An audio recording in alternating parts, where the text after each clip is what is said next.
So tonight I want to start a new series on shame. And I want to just give you a little bit of why I want to do this series to get you so you're understanding where I'm coming from.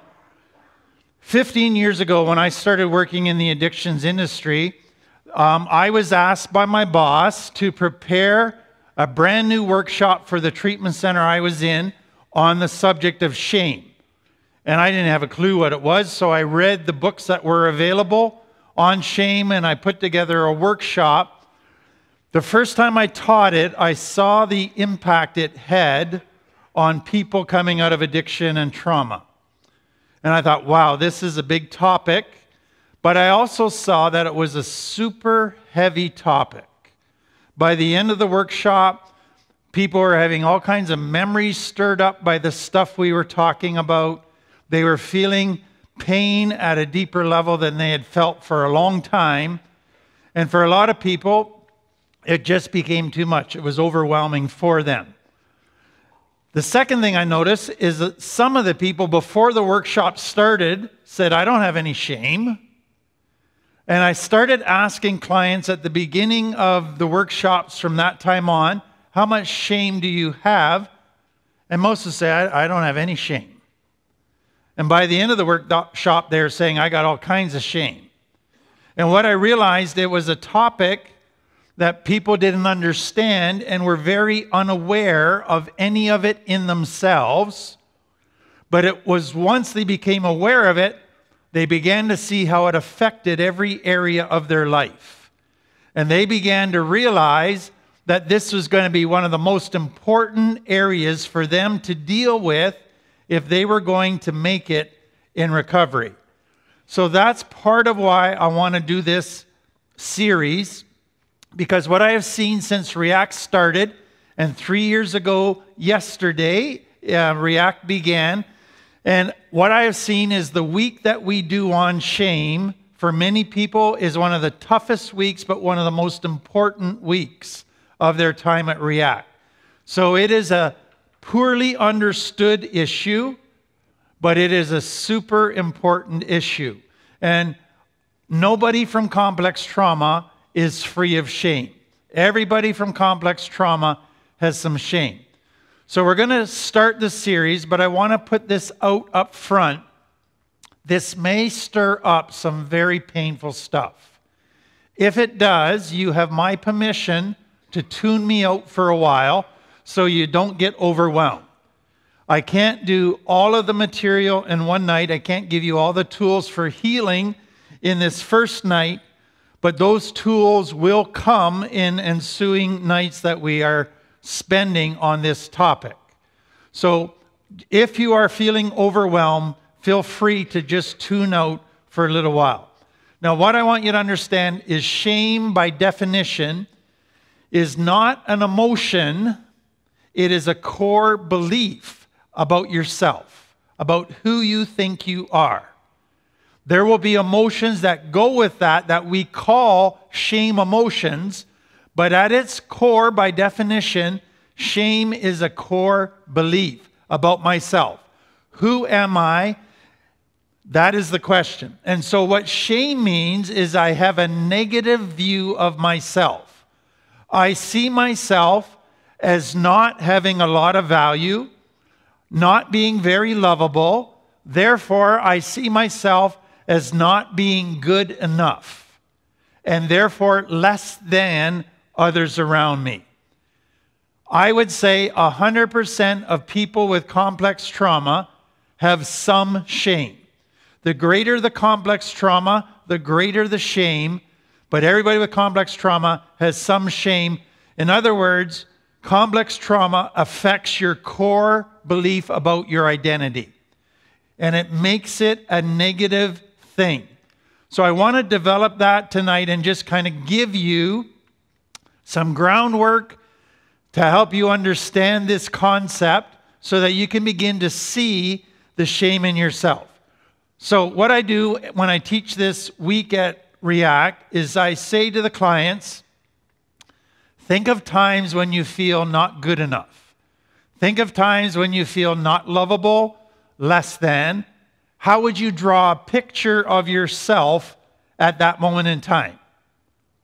And so they'll start giving me their answers, but usually they go along the lines, I wouldn't be able to look people in the eye. I'd be looking at the floor.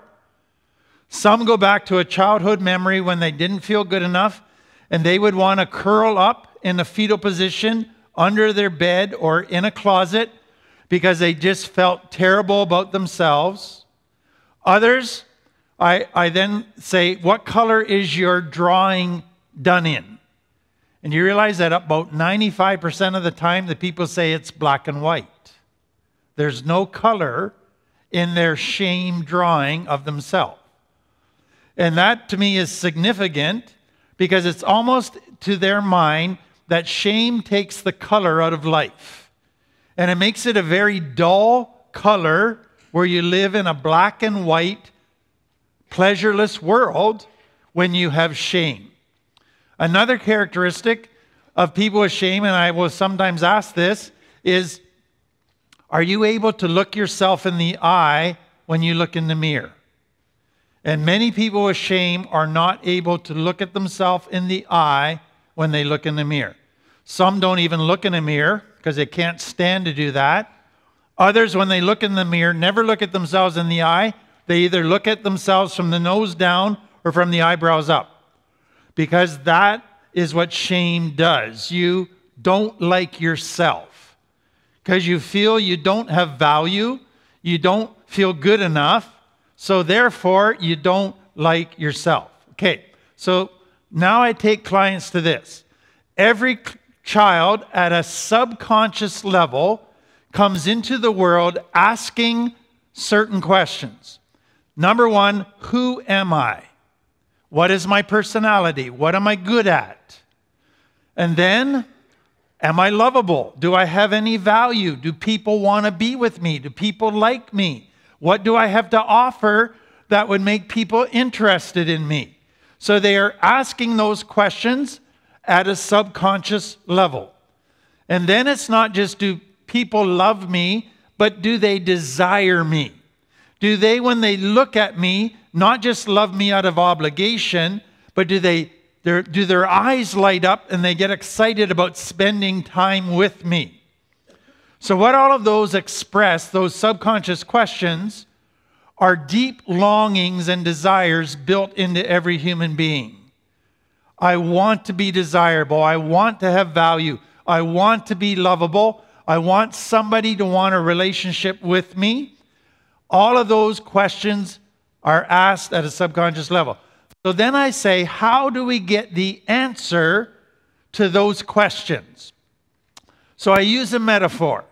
If a child wants to know who they are externally, what they look like, they look in a mirror. So I say, use that metaphor. If a child wants to know who they are on the inside, their personality, if they have value, if they're lovable, there are mirrors that reflect back to them the answers to those questions. And those mirrors begin with mom and dad. So what mom and dad say to you, how they treat you, their attitude towards you, mirror back to you whether you have value and whether you're lovable. If you take that to a healthy home, a child growing up with healthy parents, what reflection do they get when they look at mom and dad? They get the constant, consistent message, you have great value. You don't have to do anything. You have value inherent within you. You are lovable, and we are committed to unconditional love to you. So a child growing up in that environment, they have a positive self-image. They feel good about themselves. They don't have thousands of insecurities because they know who they are. They know their place, their value, all of that. When you come to complex trauma, the mirror says a negative message. In a healthy home, positive messages come from the mirror. Complex trauma, negative messages. So I want to go through a list of things that mom and dad can do or say to you that mirror back to you messages about who you are. So, And many of you, this is going to start stirring up memories for you because many of these you will have experienced. Some of you have gone through, you shared your opinion with mom and dad and they laughed at you. In other words, you got the message you're stupid. And that was reinforced in a whole bunch of different ways. Some you got eye rolling when you shared stuff. Sometimes people would just start walking away from you because it was like, you're dumb, I don't want to listen to that. And you internalize that message. Next, belittling. Some of you heard you'll never amount to anything. Some heard you'll never do anything right. You can't do anything right. You're a failure. You'll never be more than just a failure. And those were expressed to you on a regular basis. Now, some of you say, well, mom and dad only said that when they were angry. They didn't say that when they were in a good mood. And what I say to clients is this: if you're really honest, what you're trying to say is that didn't impact me because I knew they were angry. But be honest with yourself. Did it impact you? Yes. Because sometimes when people are angry, you think they take away all their filters and they speak what they really believe. And so you believe what they say in anger. Another one, many of you grew up with them teasing you, calling you names. They might have had pet names that they thought were cute, but that hurt. So you might have been called chubby or pudgy. You might have been called four eyes, all of those different things. And they used it as a joke to tease you, but it just killed you inside. And it made you become very body conscious. All of those things you got, I'm not good enough. And then you might have got a mother or a father that no matter how well you did something, it never was quite good enough. They would find something wrong with it, something to criticize. If you came home with a fantastic report card, straight A's except for one B, they wouldn't congratulate you about the straight A's. They go, why did you get a B? And it was like the straight A's didn't mean anything to them. They focused on what you didn't do perfectly. And that sent a message to you. Some of your parents compared you. Why can't you be like your brother? Why can't you be like your cousin? And that sent a message that you're not good enough. Others, parents blamed you for their problems. We fight as a couple because you're a bad kid. I drink because you're a bad kid. And you were made to feel that it's my fault. My parents are struggling, or it's my fault they're getting a divorce. I must be really bad. And you internalize that. Some of you were not allowed to express certain emotions. You were told you're too sensitive, you cry too much, you're too sad, you're always moping around, you're too angry, nobody likes to be around you. And you were made to feel that because of you having those emotions, something's wrong with you. You're not good enough. And then sometimes parents made promises to you that they broke. And if they did that repeatedly, you began to feel, wonder if they're breaking the promise because they really don't want to be with me. And you internalize that in a negative way. Now, on the flip side of that is you get children who are spoiled or who have no rules. And people ask me, how could they ever have shame? They just got all kinds of gifts. They had everything given to them. Here's what I've been told by spoiled kids over the years. Number one, my parents tried to buy my love. Instead of giving me themselves, they gave me gifts so I would like them. That didn't feel good.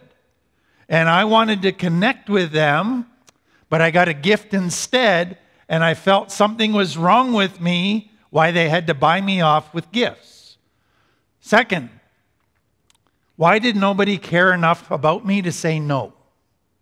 If they really cared about me, they would have said no to some of the stuff. The fact they never said no makes me feel that I don't matter, that I'm not cared for. And that sends a negative message. We always talk about the 4 environments of complex trauma. So neglect, parents who meet your physical needs but aren't there emotionally for you, that sends a message to you that something must be wrong with you. That's why they don't want to connect emotionally to you. Or you try to connect and you hit a wall and you conclude, what's wrong with me? Then you might have come from a family where it was all about image. So at home, everybody hit each other and yelled at each other and fought. As soon as you went out in public, be polite. Treat me with respect. Don't have a hair out of place. Look good. And you began to feel, I'm just a trophy on Dad's arm. I'm just here to make him look good. I'm not here because I matter for me. I'm here because it's all about him. And that sends a shame message to you. If you're not nurtured or your needs aren't met consistently, we talk about that all the time. Some of you grew up in a family where you weren't validated for what you did well. Some of you might have come up from a family where you were told, we're not going to tell you about all the good stuff you did because we don't want you to get a big head. So we're not going to say anything positive about you. But we all need validation. And if you don't get validation, you begin to go, what's wrong with me? Next one, abuse, any type of abuse. The child takes the message, what's wrong with me that they're hitting me? It's got to be my fault. Why are they saying those nasty things to me? I must not be good enough. So abuse sends one of the loudest mere messages that something is wrong with you. And then abandonment, in my mind, sends the greatest shame message. So if you think of the 2 people that gave you life, mom and dad, biological parents, if they don't want you and get rid of you, what does that say about you? If the 2 people who are to naturally have a built-in love for their offspring don't want you, that must mean you're a 0. And that nobody will want you if they get to know you. So abandonment sends the harshest, deepest, most painful shame message. Conditional love is another one. Some days you're showered with love, other days they withhold love, and you feel it's your fault. Shame-based parenting, that's when mom always is going, shame on you, shame on you, shame on you. She thinks it's going to motivate you to do better. But if that's all you hear, you begin to believe you're just a screw-up. And it begins to be your belief system. A subtle one, and I want to go into a couple subtle ones now. Your parents' value system affects how you see yourself, okay? So if mom is all about still looking like a 30-year-old when she's 50, you are getting a loud value message that says women only have value if they're a great sex object. And that can come through loud and clear. Secondly, if dad is obsessed with his car and it is his baby and you can't sit in it, if you got the speck of dirt on you, then you go, that car matters more than me. His value system is a fancy car. Where do I fit in? And that sends a message. If you grew up in a family where there's a really good work ethic, but it goes a little bit too far, and it says you're only worth something if you can hold down a job all the time, and then you get sick and you can't work, and you go on disability, and you go, I'm a loser. I have no value now. So parents' value systems are very important in figuring out shame messages. Subtle ones. Do you realize I'm told that about 10% of children have bedwetting problems after they've been toilet trained, they will still wet their bed at night. What I understand is when you get to addicts, about 20% of addicts had bedwetting problems even later than just a couple years. And so it was a source of great embarrassment, often the source of a lot of shame and ridicule within the house, and that sent a very painful message to the child. Another one is if you grow up in a poor family in a more affluent area and you go to school and all the kids have new clothes and you're wearing hand-me-downs. All the kids have the latest shoes and the latest cell phones and you don't even have a cell phone and you're wearing your brother's old shoes with holes in them. You start to feel less than all the time, not just in the family, but in culture in general. If you come from a different ethnic culture, so your family moved, let's say, from Syria as a refugee, or your parents came from the war when you were little and you didn't know English, you didn't know the culture, you didn't dress like Canadians, that was a very hard thing and it can send a shame, not good enough message. Final, really subtle one is this. We don't have this a lot anymore, but 50 years ago it was not uncommon for families to have 8 to 12 children. Some even had up to 15 children. So what happened to the youngest children is the oldest children parented them. And so it wasn't that mom and dad didn't want to neglect their children. They just had too many kids to give all the attention that those kids needed. And so a child can feel neglected. With that, if you grew up with a sibling who was sick, mom and dad give all of their attention to that sick child and you feel neglected. They're not intending to send a shame message, but you're perceiving that you're not good enough. So those are all subtle shame messages. Now let me add one more piece, okay? In a healthy home, parents make a distinction with a child. Number one is who they are. Number two is what the child does. So a child may do wrong things. A child may do kid things like spilling their milk. And the parent says, regardless of what you do, you are still valuable and we love you for who you are. We might not like what you do, but we love you. Okay? In a complex trauma family, what happens more frequently is you did something bad, therefore you are bad. So that distinction isn't made between what you do and who you are.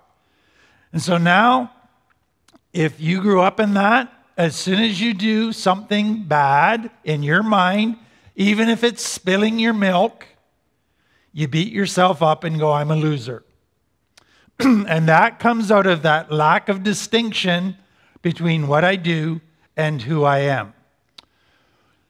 Okay, if that's not bad enough, I'm going to keep going. So that was just home life. Oh, I should add one other piece to the home life. What can happen in some families is mom and dad aren't the problem, is you have a sibling who's older and stronger than you, and they abuse you, they say cruel things to you, and they say if you ever tell mom and dad, this is going to happen to you. They threaten you. That in itself can send shame messages because now you're in pain, you're getting all of this stuff bombarding you, and you got to keep it a secret.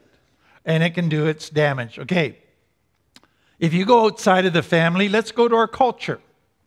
And let's look at our culture as a mirror that reflects to young people today messages about themselves, or, to put it another way, they set a standard for what normal is. So what is the standard of Hollywood? You're really popular if you got a perfect body and a perfect face. So what does that say to 90% of our culture today, young girls coming up especially, when they watch Disney movies in Hollywood, they feel less than. They feel not good enough because Hollywood set a standard for what every girl should attain to as being their normal. Also, if you look at Hollywood, who is it that gets the greatest following and makes the most money? Sports stars, music stars, actors and actresses. People with popularity and a great skill. Or people that are very wealthy. So what are we telling people is the normal? You got to be rich, pretty, and you got to be really, really good at either singing, sports, or acting. Otherwise, you're less than. And that reinforces messages that they might already have gotten in home. Now let's go to one more mirror. School. And school actually is two mirrors. Number one, school just as an institution, what does it say is the normal standard of a normal child? You have to be smart. So let's say you have a child that works their very hardest, and the best they can ever get is a B minus. What does our culture say to that child? You're not quite good enough. And so we can end up with a system that is very necessary and very helpful, but it can actually reinforce shame to certain people. And then if you go outside of just the curriculum and the school institution to the other students, what do you get as a standard from them? Who are the popular kids? The ones with a great body, the ones who are good in sports, the ones with a car already, the ones that can throw a party, the outgoing ones. And if you don't meet that standard, you're not quite good enough. And then you get the bullies. And that's the other mirror. The people who are stronger than other kids who put them down on a regular basis. So what I want you to see from this is that your home is the most powerful mirror, but there are also other mirrors that will affect a child's self-perception and their sense of who they are and whether they're good enough. And sadly, we live in a culture where most of the messages the average child is getting is, I'm not good enough. And that is a tragic reality of what we live in today. Okay. I'm going to take you then, what does that do to a child? What emotions does that then create when they're made to feel not valuable, not lovable, not good enough? Well, you can imagine there's pain, lots of it. There's fear. Will anybody want me? Will anybody respect me? And so they have a lot of anxiety now as they make friends. A lot of insecurities are now there. Many with shame become depressed because they don't like themselves. Life sucks. They hate themselves. They are very hard on themselves. Some begin self-harming behaviors because they hate themselves so much. They find out there's a lot of anger in there. They're jealous of anybody that has more attention than them. They're envious of what everybody else has. They get very negative about themselves and everybody else. And they're very discontent. And for some, they get to a place where they feel hopeless. I am a total screw up. I don't see any way out of this. What's the point? So what I want you to understand is shame does nothing but produce negative emotions and powerful negative emotions. Not mild ones, but powerful ones. And so the emotional world of a shame-based person is predominantly negative emotions. And that is a difficult thing to live with because what happens with shame is you don't know how to fix it. You find no way to resolve it, so there's no way to resolve the negative emotions. But let me add one more piece here. So what happens to a child is if I do something that's below the standard, okay? So let's say I go to school with a big pimple. I am going to be made to feel ugly, and that'll feed my shame. But it won't stop there. I'm going to get teased. I'm going to get a new nickname. I'm going to get made fun of. And so shame isn't just a package all by itself. Shame also has other emotions or other things that people do to you that hurt. So pain doesn't just end, or shame doesn't just end with shame. Shame leads to more pain. Nothing good comes out of shame. Okay, I'm going to take you a little bit longer here, but I want you to understand how our brain tries to solve shame. So in the middle is the real self, okay? Now, if you're told through the mirrors that your real self is no good, that you're less than, that you're not lovable, you develop the gray area outside of that, the other circle, which is the shame-based self, and that's the critic. And the critic is now in your brain that's constantly saying, you're not good enough. And it puts yourself down, and it's very negative towards yourself. Okay, so that's there. But there's still a part of you that says, I want to be loved. I want to be respected. How do I do that? So, only solution is this. I can't show them my real self because they'll reject me and abandon me like mom and dad. I have to do the third circle, a persona. And that's the mask that you start to wear. If I act this way, maybe people will like me. If I act this way, maybe people will respect me. So now you have a third person. You've got the real self, the critic self, and now the personas that you wear. But then you got a fourth circle that says, if only I was like this. The ideal self in your mind, that if you were like this, you would be perfectly happy. Everybody would love you. Everybody would respect you. It's a fantasy, but it's in your thinking. If only I was like this, all my problems would be solved. Now, here's the problem. You got that critic person? Guess what it's constantly doing? It's comparing you to the ideal self, which is an unrealistic standard. You're never going to attain it. So it compares what you're doing day by day with this ideal self. And what's the conclusion it's drawing? You're not good enough. So what you just have in your brain is a system now that looks like it's solving your shame, but it's actually reinforcing your shame. You think you're finding a way to feel better, but the critic says, oh, you didn't meet the mark. You failed. Oops, you didn't meet it. You failed. You're this terrible, less than person. And so shame starts to feed off itself. So I want you to think of your parents up at the top, you underneath that, and your parents are being neglectful, critical, abusive, all the things that we just described. So what is happening is you got the yellow square of the brain, okay? So as you grow up with your parents are giving you these messages, and what are you doing? You're filing them away in your brain. As you get older, you don't even need your parents to say anything anymore. When you do something, your brain just says, you loser, and they repeat all the things that your parent said. So your parents once criticized you, but guess what happened as you grew up? You took your parents and stuck them into your brain, so we call it an internal parent is now in your brain, and it's a critic. So regardless of what you do, it will never be good enough to your brain.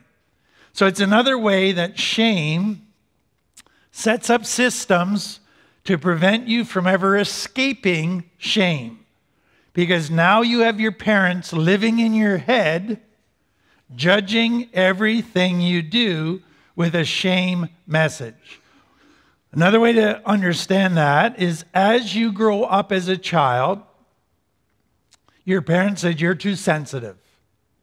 So you say, I hate that about myself. And you say, I wish I could just find a way to cut that out of myself and throw it away. So you say, I'm just going to shut that part of me down. I'll never be sensitive again. I hate that about myself. And then a little while longer, you're so angry nobody likes to be around you. Oh, so now I hate my anger. I wish I could just get rid of my anger. And you shut that part of yourself down. Over time, guess what's happening? You're hating more and more of yourself. You're wishing you could take those parts, shut them away in a closet, and never have to deal with them again. So you are taking your parents' messages and now you're shaming yourself. You're keeping it going. And that's the challenge with shame. Final thing, and then we'll end.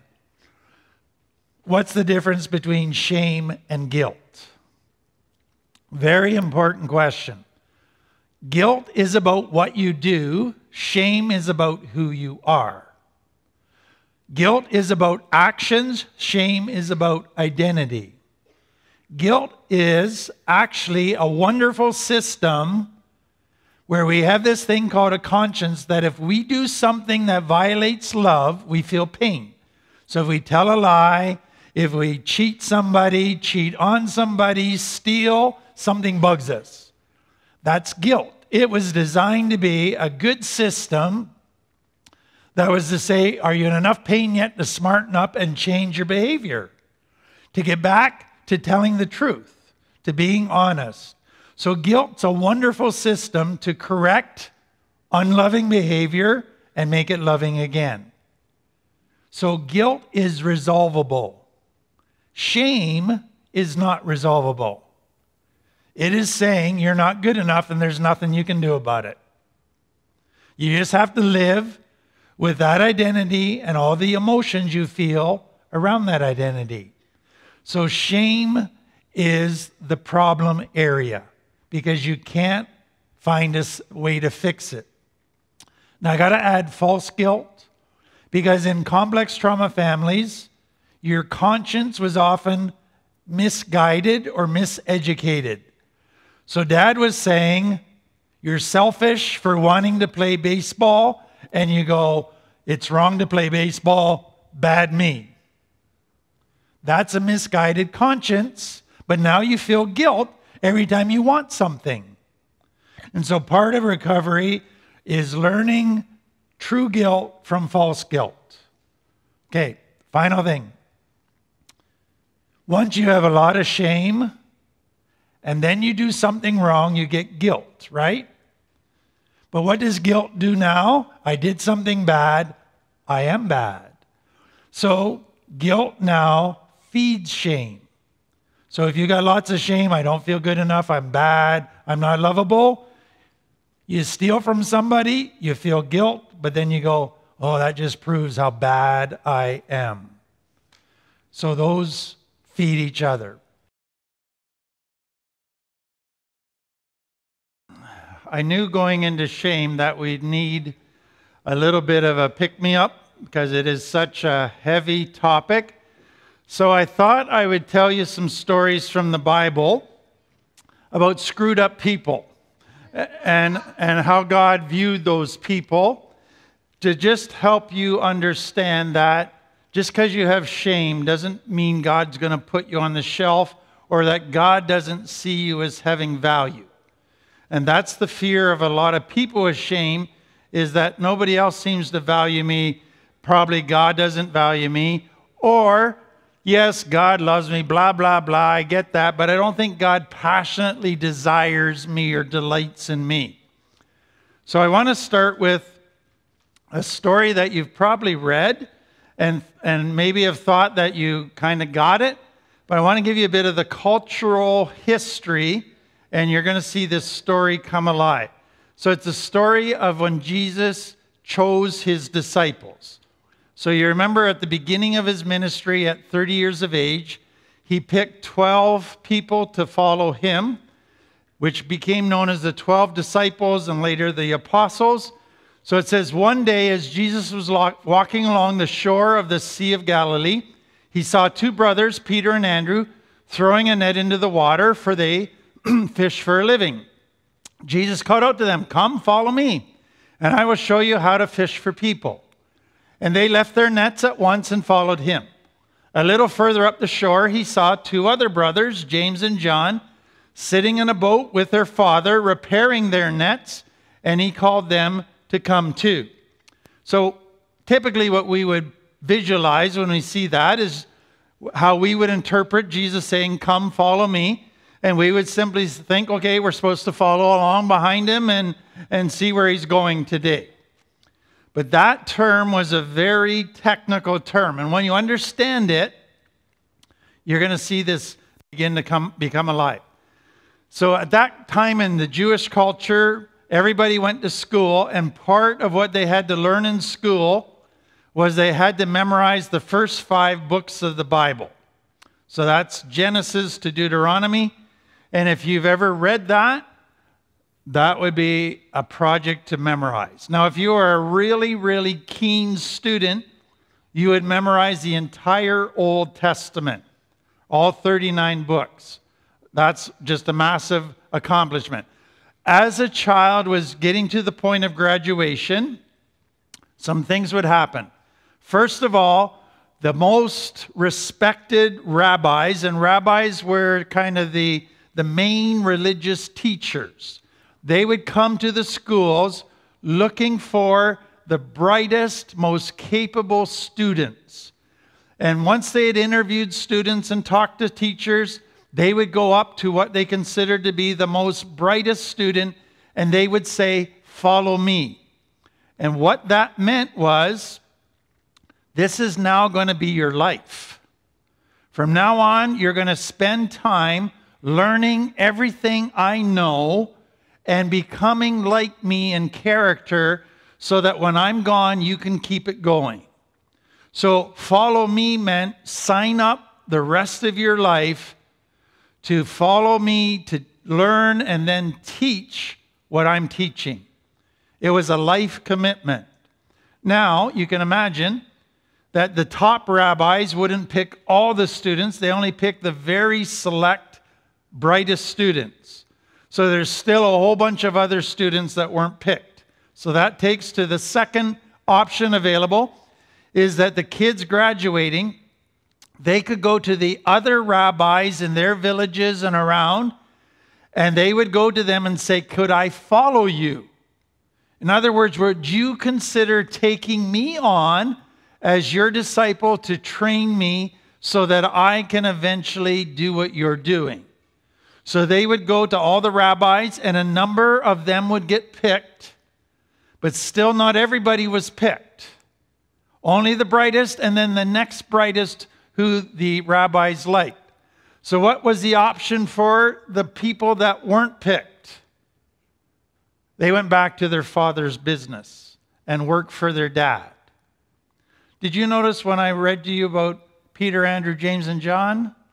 Who were they working for? Their dad. What does that say about Peter, Andrew, James, and John? Nobody else wanted them. They were the rejects. They were the ones that weren't good enough. Isn't it interesting that Jesus didn't go to the top students and say, "Will you follow me?" He went to the ones nobody else wanted.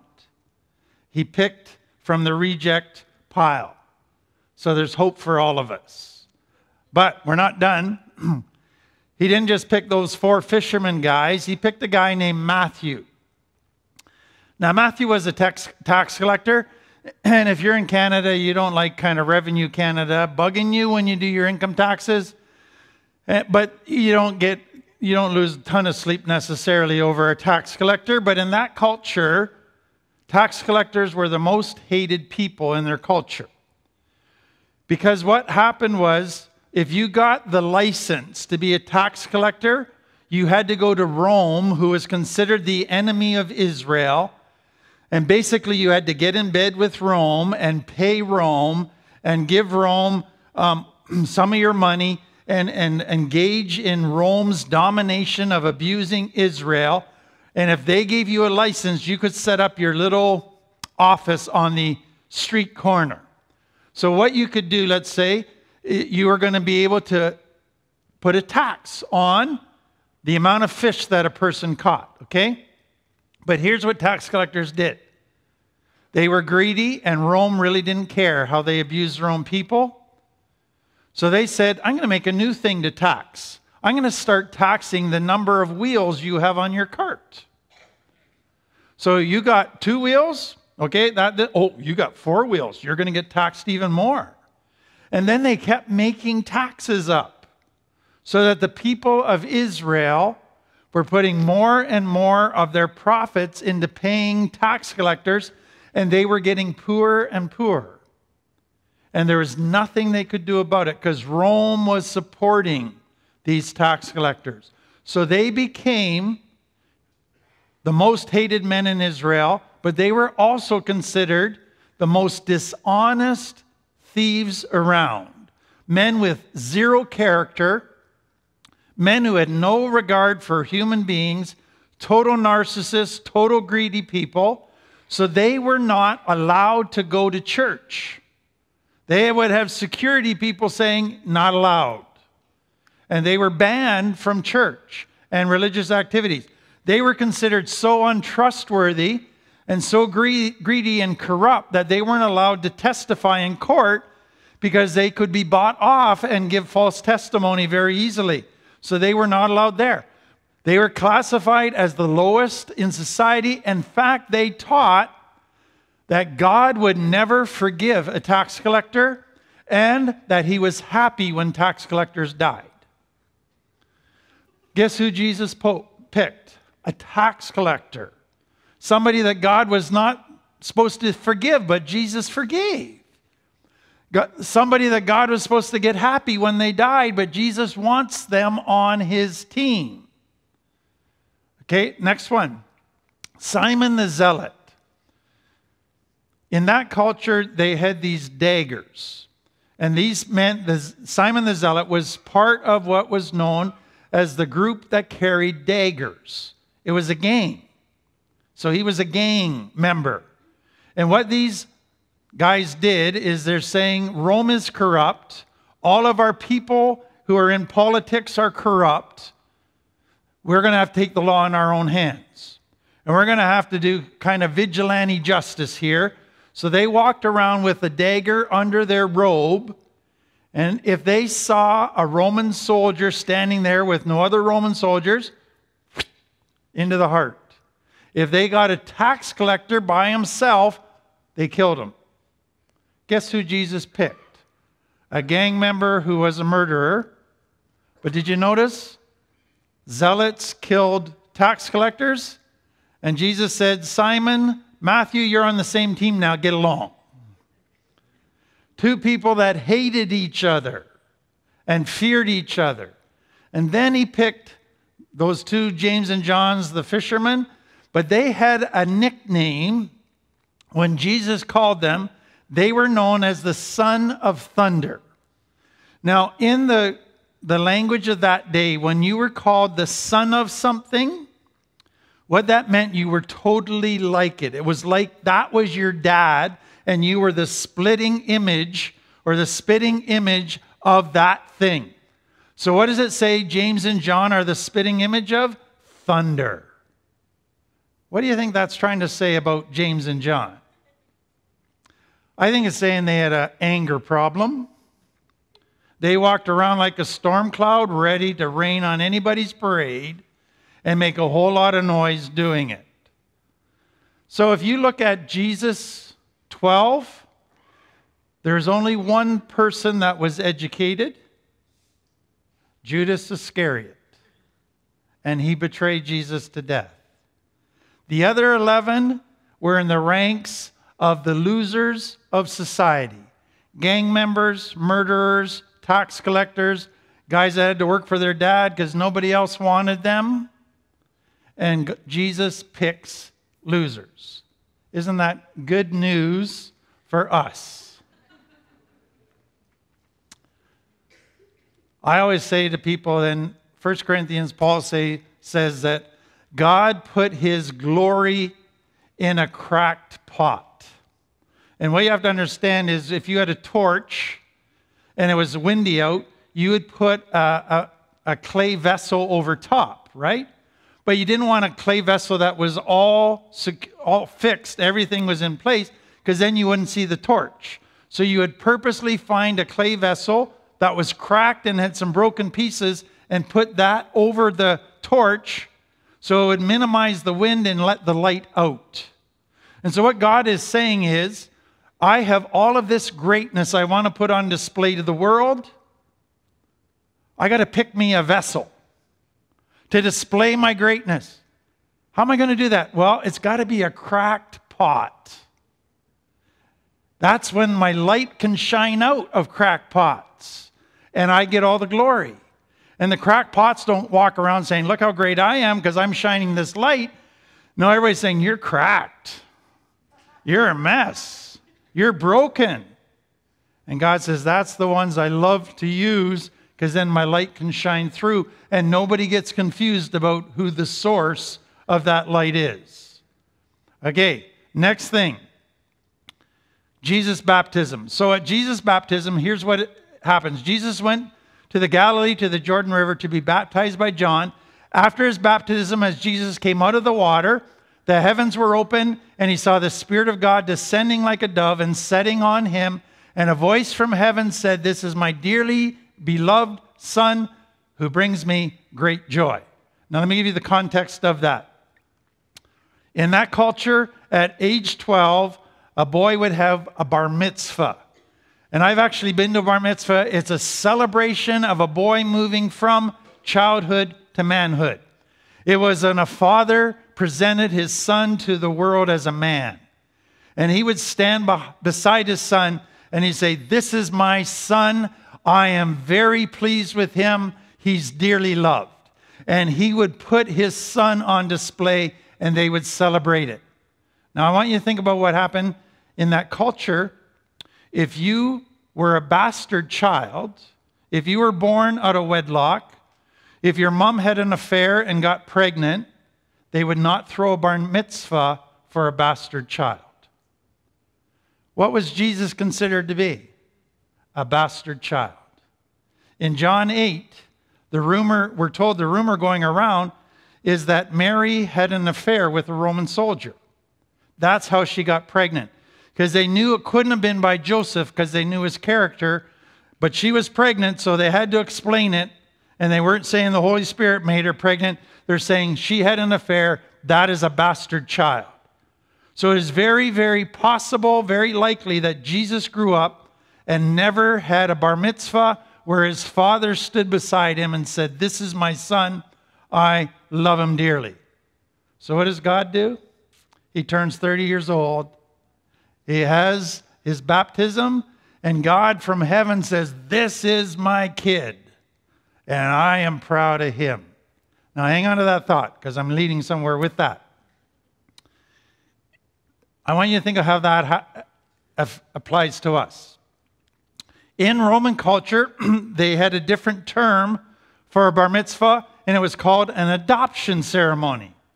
So adoption in that culture wasn't necessarily bringing a child from another family who wasn't wanted into your family. That's how we define adoption. That wasn't what adoption ceremony was. This was a ceremony for your biological son where you announced that he had become a man and you were giving him all the rights of manhood. It was a public declaration of how proud you were of your son. Just like the bar mitzvah, okay? So I want to read you Ephesians 1 verse 5. God decided to adopt us into his family by bringing us to himself through Jesus Christ. This is what he wanted to do, and it gave him great pleasure. So with us, we have two types of adoption. First, we're brought from a family into God's family. We're adopted that way. We understand that. But then we're adopted like a bar mitzvah. And God takes us, unwanted, broken by other people, people that are crackpots and messed up. He brings us into his family, but he doesn't just tolerate us. He stands beside us and he says, this is my kid. And I sure love them. And I am proud of them, So God doesn't just tolerate us. He doesn't just treat us like, I'll put up with you, but you sure are a pain. He says, man, if you knew how crazy I was about you, even though nobody else wanted you, even though you were without a family, even though you were super messed up. I already did it with my disciples. Now I'm going to bring you into my family, but I'm going to show you off. And I want you to know and everybody to know that you are passionately loved. And that is the greatest healer of shame, is to finally have a mirror in my life that is accurate and that sends the message that is true. I have value. I am dearly loved. I don't care what others say. I just care what he says. And that's what I base my value on.